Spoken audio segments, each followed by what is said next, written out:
A educação constitui direito da pessoa com deficiência, assegurado em sistema educacional inclusivo em todos os níveis e aprendizado ao longo de toda a vida, de forma a alcançar o máximo desenvolvimento possível de seus talentos e habilidades físicas, sensoriais, intelectuais e sociais. Este é um trecho da Lei Brasileira de Inclusão da Pessoa com Deficiência. E nosso assunto de hoje é o direito à educação tratado nesta lei. Então, está no ar o Educação.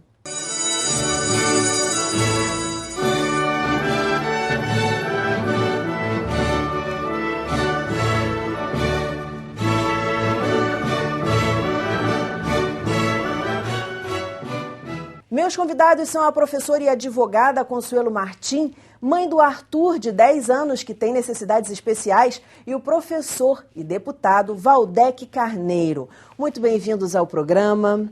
Primeira pergunta é, de acordo com a lei, os alunos com necessidades especiais, os pais de alunos, não precisam pagar nada além da matrícula que é cobrada para todos os alunos, da mensalidade e anuidade cobradas para todos os alunos. Exatamente. Essa cobrança a mais já configuraria uma forma de discriminação, não é? Os estabelecimentos educacionais, qualquer que seja a sua natureza, públicos ou privados, laicos ou confessionais, têm uma missão fundamental a cumprir, que é a missão de educar. Educar os alunos nas suas diferenças, nas suas particularidades, nas suas especificidades. Portanto, a lei é muito clara quando garante direitos mais gerais, mais completos a pessoa com deficiência no cenário da educação, mas, sobretudo, deixa claro também que essa cobrança seria considerada abusiva, delituosa e configuraria, como eu já disse, uma forma de discriminação. Quer dizer, seria crime, Consuelo. Sim, na verdade, isso não é uma coisa nova, isso não é uma coisa que está sendo trazida pela Lei Brasileira de Inclusão. A LBI, ela reforçou, inclusive, que nós tínhamos diversos diplomas legais que não estavam sendo cumpridos, né? Então, desde a Constituição até a Lei 7853 de 89, ela já vedava essa proibição. O Estatuto da Criança e do Adolescente, o Código de Defesa do Consumidor... E aí a gente vai falar de cada um deles especificamente. Cada um deles determina o princípio da isonomia, e que nós somos iguais dentro da nossa desigualdade. Então, não justifica uma cobrança, né, adicional, nem permitir ou deixar que o pai arque com determinados custos que deveriam estar inseridos na escola. Por exemplo, material adaptado, né? Utilização de intérprete em Libras, professores de apoio, os mediadores, os escribas. Exatamente. Eu queria que você contasse um pouquinho a tua história, Consuelo, porque depois a gente vai falar das leis mais especificamente para as pessoas que estão em casa entenderem e saberem os seus direitos, né? Mas eu queria que você contasse um pouquinho a tua história, porque eu acho que ela reflete a história de muitos pais pelo Brasil. Sim, eu sempre fui militante, né, na advocacia e professora universitária e tive um filho e quando meu filho nasceu eu tive simplesmente que adaptar a minha vida às necessidades dele. Então eu costumo até dizer que quando as pessoas justificam, as escolas não estão preparadas, o professor não estava preparado, quando meu filho nasceu eu também não estava preparada. Não, a gente não faz um curso para saber conviver com alguém que tem uma necessidade diferenciada, né? Isso faz parte até de um direito natural, de um instinto da pessoa e da boa vontade que a pessoa tem de se relacionar com o outro, né? Então, eu adaptei a minha vida da mesma forma como todas as pessoas e tudo está sujeito a uma evolução, uma adaptação. O meu filho até hoje vive em internação domiciliar. Quando ele estava com 3 para 4 anos, diante de um progresso enorme a olhos vistos que ele tinha, me foi solicitado pelos neurologistas que o acompanhassem que eu inserisse ele numa escola normal, numa escola regular. Para quê? Para que ele pudesse conviver com as outras crianças, mas não só pela socialização, mas pela capacidade que ele tinha de observar e copiar, observar e imitar, né? O aprendizado é todo uma questão de você observar e tentar fazer igual e se espelhar no outro. Então, foi uma via crucis. Foram batendo de escola em escola, sempre um não, não, não, porque todo mundo sabe que a criança é especial. Quando já sabe que a criança é especial, você já recebe o não tenho condição de cuidar do seu filho, não tenho condição de dar estrutura para o seu filho. O meu filho ainda tinha um plus, porque meu filho é uma criança em internação domiciliar. Então, para o meu filho estar na escola, ele tem que ter uma estrutura hospitalar junto com ele.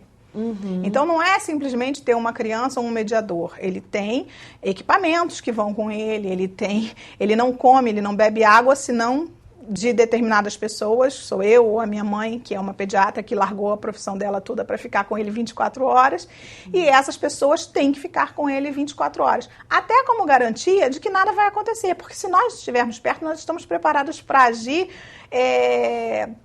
muito tempo antes, porque a gente conhece ele pelo olhar. Então, ele tem dificuldade de locomoção? Ele tem dificuldade de deglutição, ele confunde a deglutição com a respiração em determinados momentos. Ele tem desautonomia, dependendo de alguns momentos de estresse, de tristeza, de alegria. Desliga um botão e ele desmaia. E aí, nesse desmaio, nós temos que estar atentos. Se ele vai fazer uma cianose, se ele vai voltar, se ele está com taquicardia. Cianose. Ficar sem oxigenação, fica com o lábiozinho roxo, fica com as mãozinhas roxas, os dedinhos. E a parte de comunicação, Consuelo? A parte de comunicação. Ele não fala, mas ele se expressa muito bem. Né? Ele aponta o que ele quer, ele pede o que ele quer, ele vai na geladeira e pega o leitinho dele, ele vai na geladeira e diz que ele está com fome, ele vai na prateleira e pega o livro que ele quer, ele sabe escolher o livro. Sim, coordenação motora. Coordenação motora um pouco prejudicada, porque ele tem uma hipotonia, né? Então ele precisa de ajuda. E para a coordenação motora fina, ele precisa de algum suporte atrás para ele poder. Ele até consegue redigir ou segurar num lápis, mas ele precisa de um suporte no cotovelo para ele poder, né, desenvolver algumas coisas. Você passou por situação além, que já é uma situação de preconceito, de discriminação, não aceitar o seu filho na escola, mas alguma coisa mais contundente? Sim, foi todo um processo. Ele não foi aceito na escola. Quando eu escolhi, depois de várias escolas, eu notifiquei uma escola e exigi a matrícula. Né? E depois da notificação, a matrícula foi feita, né? Eu me associei a essa escola, porque na época era uma associação. E aí, durante esse tempo todo, foi uma série de situações que nos foram impostas, tentando provocar a nossa desistência da inclusão. Né? Por exemplo? Tipo de bullying, exclusão, o Arthur pode participar disso. A família ficou velada, né? De todas as formas, né? A minha sobrinha, o seu irmão não fecha a boca, o seu irmão baba, aí daí a pouco estava sem amigo, e toda sorte de situações. Até que um dia o Arthur foi à educação física, passou pelo pátio, e quando ele voltou, porque ele fez alguns exercícios, a gente estava até feliz porque ele fez algumas coisas, ele quis fazer. Quando ele voltou, ele cansou e começou a fazer um broncoespasmo. Nós sentamos no pátio, pegamos o oxigênio que estava na mochilinha, começamos a colocar o oxigênio e aí pedimos à enfermeira para ir buscar um medicamento no outro pátio, no parquinho, onde tinha uma mala com uma série de coisas que ele usava. E aí o portão onde a gente sempre transitava estava com cadeado. E aí, em vez de acudir o meu filho ali, abrir e olhar, eles queriam carregar o meu filho porque havia uma proibição do meu filho usar o pátio da escola. Deputado, situações como essa, infelizmente, são comuns, né? A gente escuta em matérias, a gente fala com pais. Eu agora com esse programa de educação estou tendo a oportunidade de conversar com muitos pais, mesmo por telefone, enquanto estou no processo de produção. O senhor fez questão de falar sobre esse assunto aqui. E aí eu queria que o senhor contasse um pouquinho como é que tem sido aí a ação parlamentar em torno disso, de que forma o Parlamento Fluminense pode contribuir para que essa lei efetivamente seja cumprida. Então, se você me permitir, eu queria falar um pouco também de um percurso na relação com a educação especial.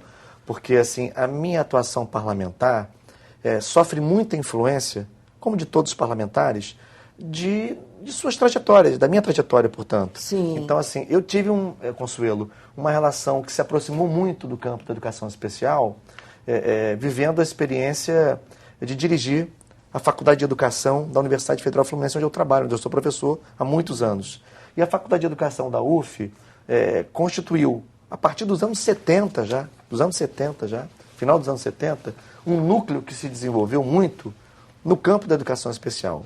Estudos, assim, para a época, pioneiros. Me lembro, por exemplo, de uma pesquisa feita por uma professora chamada Liliana Weller, no início dos anos 80, em que ela tratava da sexualidade da pessoa com deficiência. Aquilo foi um tabu, né? Um tabu para o período que foi feito. Enfim, depois nós tivemos estudos os mais variados sobre a inclusão da pessoa com deficiência no mundo do trabalho, a questão dos alunos que têm características de superdotação, enfim, todo tipo de modalidade de deficiência. Então, eu venho dessa escola, uma escola que vem há 30 anos, pelo menos, trabalhando com a perspectiva da inclusão e que foi fundamental, veja, no processo de formulação, na delegação brasileira, de um documento que o Consuelo conhece, que é fundamental, que é paradigmático para o debate sobre inclusão da pessoa com deficiência no campo da educação, que é um documento que nós conhecemos como Carta de Salamanca, que data de 1994.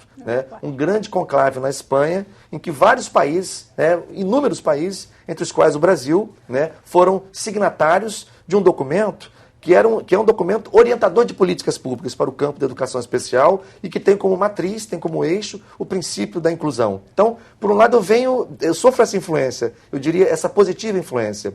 E, por outro lado, eu venho de uma outra escola também, que é a escola decorrente da minha experiência como gestor de uma rede pública de educação. Eu fui secretário de Educação em Niterói, em 2 oportunidades.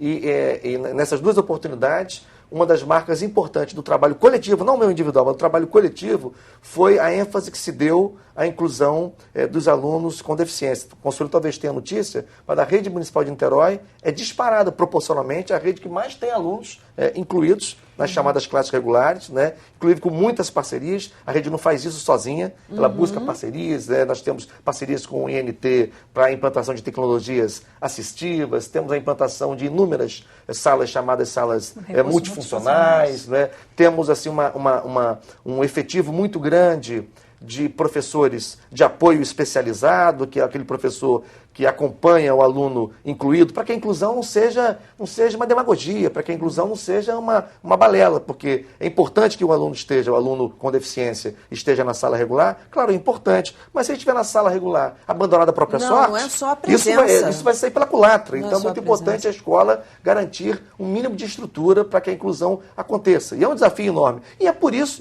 vou te falar, isso é custoso. Isso requer investimento. É preciso investir.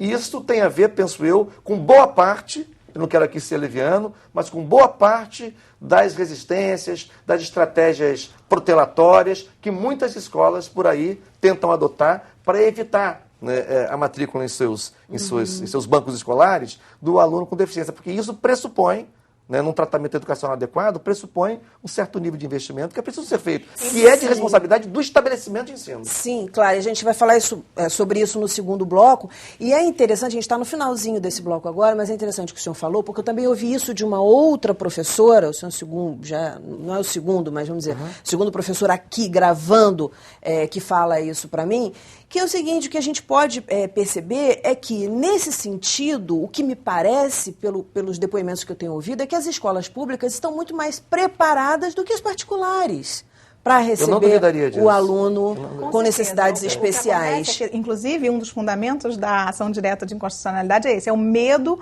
que eles têm do alto custo, eles têm uma preocupação de que as escolas irão quebrar, literalmente, não, a gente vai falar pela sobre questão isso, Consuelo, dos recursos. Mas um gancho muito importante que eu acho que o deputado acabou de dizer, e que ele deve ter uma grande experiência nisso, é da possibilidade de se fazer a inclusão e as salas de recursos e os meios de uma forma mais barata. Eu montei uma escola em casa, não só com parcerias, mas com alunos que são auxiliares e os próprios alunos criando seus materiais e adaptando, entendeu? Existem vamos só encerrar esse bloco agora e vou encerrar com essa frase, A escola pede, às vezes, tanto que o aluno seja criativo. Então, vamos fazer os gestores das escolas serem criativos também. A gente vai para um breve intervalo e volta já já. Não sai daí, não.